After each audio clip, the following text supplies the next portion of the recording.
네, 스택토일입니다. 지금은 샥지의 귀지형 블루투스 이어폰 오픈.1의 통합 품질 테스트를 진행하고 있습니다. 이 영상은 단순히 통합 품질 확인을 위한 영상이므로 끝까지 다 들으실 필요 없고 그냥 필요한 정도만 확인하고 넘어가시면 될 것 같아요. 통합 품질은 총 3곳의 장소에서 진행을 하고 있고요. 조용한 실내, 차량 소음이 심한 대로변, 그 다음에 약간 이제 사람 소음이 섞여 있는 지하철 역사 이렇게 3곳에서 진행을 합니다. 만약에 이 제품의 통합 품질이 뭐 다른 제품 대비 어느 정도 되는지 궁금하시면은 이제 제가 저장해 놓은 다른 영상들과 비교해서 들어보시면은 어느 정도 조금 객관적인 비교가 될 것 같아요. 항상 같은 시간, 같은 장소에서 녹음을 하고 있으니까 뭐 적당히 비교 데이터로 활용할 수 있지 않을까 싶습니다. 아무튼 이 영상은 단순하게 통합 품질 확인을 위한 영상이니까 여기서 하는 얘기는 뭐 곧이곧대로 다 들으실 필요는 없고 가끔은 제가 틀리는 정보들도 있고 하기 때문에 이제 본격적으로 정리된 내용은 더보기란에 있는 블로그에서 하고 있다는 거 알고 계시면 좋을 것 같습니다. 간단하게 통화에 대한 샥즈 오픈.1에 대한 이야기를 좀 해보자면은, 요 제품 같은 경우는 가격대가 이제 27만 원, 그 정도 해요. 제가 이제 이번에 이제 포인트가 있어서 그걸로 구매를 했는데, 좀 필요한 용도가 있어서 구매를 한 제품입니다. 그런데 이제 요 제품 같은 경우는 다른 제품들과 다르게 보통 요즘은 이제 뭐 ENC 마이크나 아니면 AI를 이용한 통화 내에서 이제 주변 소음을 좀 감소하는 그런 기능들이 들어가는데 샥즈 오픈닷원 같은 경우는 앱에서 이 기능 자체를 켜고 끌 수가 있더라고요.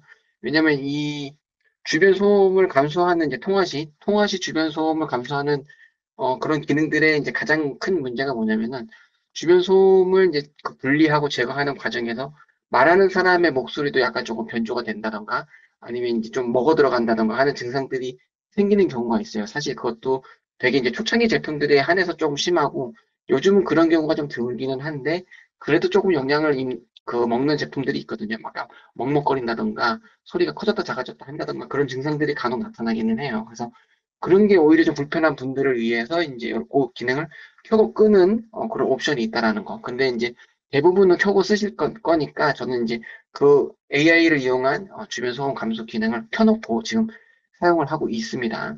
기본 옵션은 꺼져 있어요. 기본 옵션은 꺼져 있기 때문에 만약에 난 주변 소음이 조금 감소되는 기능을 쓰고 싶다 하시는 분들은 앱에서 그 기능을 켜시면 됩니다. 그리고 이 제품 같은 경우는 이제 다른 블루투스 제품들과 마찬가지로 케이스에서 꺼냈을 때 가장 먼저 꺼낸 쪽이 연결이 되게 돼 있어요. 그쪽에 마이크가 활성화되어 있게 돼 있습니다. 그래서 제가 오른쪽 이어폰을 먼저 꺼냈으면 오른쪽 마이크가 활성화가 되고 왼쪽 이어폰을 먼저 꺼냈으면 왼쪽 이어폰 활성화가 됩니다. 그 다음에 또 하나 주의할 점이 이런 귀지형 이어폰들이 보통 착용 감지 센서를 잘 넣지 않는데 샥즈의 오픈닷원 같은 경우는 그 착용 감지 센서가 들어 있어요. 그래서 한쪽 이어폰을 빼고 3초 정도 지나면은 그쪽 내가 뺀 이어폰의 마이크가 비활성화가 되고 착용하고 있는 쪽의 마이크가 활성화가 됩니다. 그래서 한쪽 이어폰을 마이크처럼 활용하기가 살짝 번거로울 수는 있는데 이게 그 앱에서 착용 감지 센서를 켜고 끌 수는 있는데 보통 이런 약간 고가의 제품들이 그렇듯이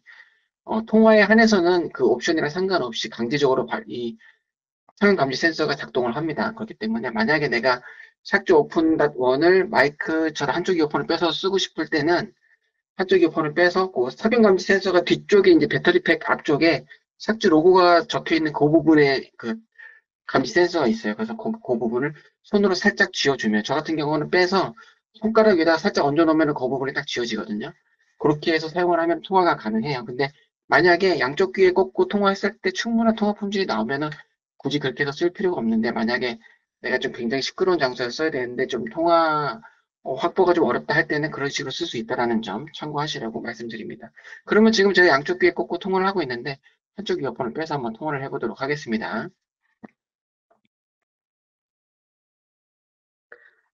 네, 지금은 제가 한쪽 이어폰을 빼서 통화를 하고 있고요. 착용 감지 센서가 이제 작동을 하는 데까지 3분 정도 여유가 있기 때문에 급하게 하실 필요는 없고 한쪽 이어폰을 빼서 요 검지손가락에 이렇게 걸어주면은 통화 품질이 충분히 확보가 됩니다. 요거는 제가 이제 블로그에 따로 통화 품질에 대한 코멘트를 해놓는데 어떤 식으로 쓰면 되는지 사진으로 남겨볼 테니까 그거 참고하시면 될 것 같아요. 아무튼 뭐 굉장히 시끄러운 장소에서 좀 통화 품질 확보가 안 된다 할 때는 이런 식으로 쓰면 되고 이렇게 쓸 때는 좀 약간 속삭이듯이 얘기해도 어느 정도 충분히 통화 품질 확보가 가능하다는 점 참고하시면 될 것 같습니다. 자, 그러면 다음 장소로 이동해 보도록 하겠습니다.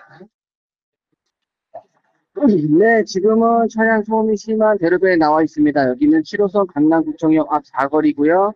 왕복 4차선과 8차선이 만나는 구간에 제가 서 있습니다. 아까 말씀드린 것처럼 샥즈 오픈닷 원 같은 경우는 앱에서 통화 시 작동하는 마이크에 그 노이즈 캔슬링 기능을 켜고 끌 수가 있어요. 근데 기본 상태로는 꺼져 있지만 지금 이 통화 품질 테스트는 그 기능을 켜고 사용을 하고 있습니다. 요즘 대부분의 이어폰들은 다 그 기능이 들어가 있으니까 약간 맞춰서 진행하기 위해서 노이즈 캔슬링 기능을 켜놓고 통화 녹음을 하고 있습니다.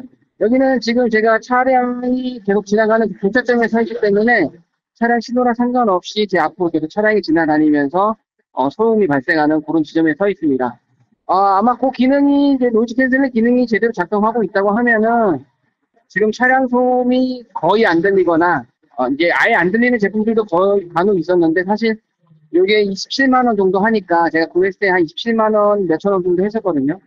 이 정도 가격이면은 사실 거의 안 들리는 게 맞기는 해요. 거의 안 들리는 게 맞는데 그렇게 완벽하게 작동하는 제품을 그렇게 많이 보지는 않아서 주변 차량 소음이 약간 물 먹은 듯이 먹먹하게 들리는 정도다. 웅웅 울리는 정도라고만 해도 그런 통화 시 작동하는 노이즈 캔슬링 기능이 잘 작동하고 있다라고 보시면 될 것 같습니다. 근데 이 가격이 좀 더 어울리려면 아예 소음이 안 들리는 게 제일 베스트고요. 그 정도가 되든 안 되든 간에 말하고 있는 지금 제 목소리가 충분히 깔끔하게 들린다고 하면은 통화 품질은 괜찮다고 보시면 되겠습니다. 지금은 제가 양쪽 귀에 꽂고 통화를 하고 있는데요. 그러면 한쪽 이어폰을 떼서 통화를 해보도록 하겠습니다. 네, 지금은 한쪽 이어폰을 떼서 통화를 하고 있고, 아까 말씀드린 것처럼 제 블로그에 어떤 식으로 열심히 하는 통화가 가능한지 사진을 올려드립니다. 그거 참고하시면 본인 이어폰을 떼서 통화가 가능합니다. 참고하시면 될 것 같고요. 만약에 방금 좀 전에 양쪽 귀에 꽂고 통화했을 때 어느 정도 들렸는지 모르겠지만, 만약에 조금 노이즈 캔슬링 기능을 다 쓰는 통화 품질이 그대로 좋지 않고 봤을 때는 이런 식으로 쓸 수 있다는 걸 참고하시라고 그 부분만 진행하고 있습니다. 사실 이렇게 한쪽 이어폰 지기 통화를 하는 거 2, 3만 원짜리도 5만 원짜리도 해서는 다 통화가 가능해요. 근데 이제 이렇게 쓸 수 있는 제품이 있고 없는 제품이 있어서 그런 걸 조금 참고하면서 사용을 참고하시라는 부분을 진행하고 있습니다. 자, 그러면 마지막 장치로 이동해 보도록 하겠습니다. 네, 지금 여기는 7호선 강남구청역 지하철 역사고요. 여기는 이제 수인분당선과 7호선이 만나는 환승지점이기 때문에 기본적으로 유동 인구가 좀 많이 있습니다. 그리고 여기 중앙에 큰 홀이 있어서 소리도 좀 울리고 뭐 안내방송 소리나 뭐 광고 소리 이런 것들이 섞여서 좀 굉장히 소란스러운 그런 소리가 발생하는 지점에 제가 서 있습니다. 주변에 아마 사람들 얘기하거나 뭐 시끄럽게 떠드는 사람들도 간혹 있고요. 이런 소리들이 아마 들어갈 것 같아요. 근데 만약에 좀 전에 이제 대로변에서 통화했을 때 충분히 좀 깔끔하고 조용한 통화 품질이 들렸다고 하면은 지금 여기서도 뭐 주변에 이제 사람 소리나 이런 약간 조금 소란스러운 소리들이 거의 들어가거나 아니면 들려도 조금 먹먹하게 약간 물속에서 듣는 그런 느낌 정도로 들린다고 하면은 아마 괜찮은 통화 품질이라고 보시면 될 것 같습니다. 그 정도는 될 것 같아요. 요즘 웬만한 한 5만 원, 뭐 5만 원대 제품들도 그 정도 통화 품질이 다 나오기 때문에 그 정도는 나오지 않을까. 요 전에 제가 녹음했던 것 중에 3만 원짜리 제품도 충분히 괜찮았거든요. 그렇기 때문에 27만 원짜리 제품은 그 정도 이상은 깔끔하게 나와야 된다. 근데 만약에 이제 통화도 볼륨이 조금 부족하게 느껴질 수도 있어요. 지금은 제가 이제 주변에 사람이 많기 때문에 아까 대로변에서처럼 이제 약간 목소리 톤을 높이지 않고 조용한 실내에서 통화했을 때처럼 바로 옆에 있는 사람과 대화하는 정도의 조용한 목소리로 통화를 하고 있습니다. 그렇기 때문에 만약에 통화 품질은 괜찮은데 통화 볼륨이 좀 아쉽게 느껴지시는 분들은 실제로 통화할 때는 조금 목소리 톤을 높이면은 아마 충분히 볼륨 확보는 가능할 거다 이렇게 생각이 됩니다. 자, 그러면은 한쪽 이어폰을 빼서 통화를 해보도록 하겠습니다.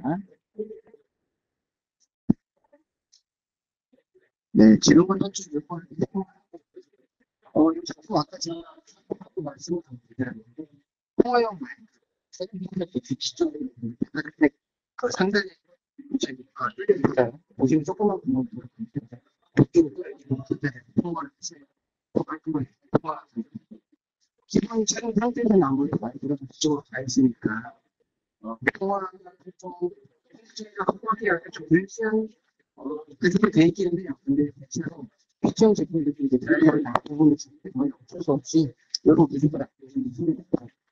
비교형보다는 귀지형 통합분기를 잘좀 어려운 구조로 이해하고 있기는 한데 그런데도 불구하고 괜찮은 제품들이 여러 가지가 되었고 제가 또 연구를 들어보시면 대부분은 다 괜찮습니다. 그리고 이제 샥지 용품들 같은 경우는 그런 제품 중에서도 가격대가 제일 높은 제품이기 때문에 이런 제품들보다는 당연히 정상이다 보시면 될 것 같은데 그래서 뭐 만약 잘안 나오는 것도 사실 내가 그동안 뭐 제품 받아보는 것도 많은데 같은 경우는 필요해서 따로 구입을 한 거긴 한데 제 사용 기준에서는 통합품질이 좋습니다. 기본적인 여러 법원에서는 좀 문제하고 있어서 가성비는 나쁘지 않는 생각이 근데 아무래도 좀 생활을 많이 했으니까 근데 만약에 양쪽 뒤에 복동하는 게 만족스럽지 않으면 여러 식으로 쓸 수 있다는 점을 참고하시면 될 것 같습니다. 네, 지금까지 샵의 오픈된 테스트였고요. 저는 실패되었습니다. 감사합니다.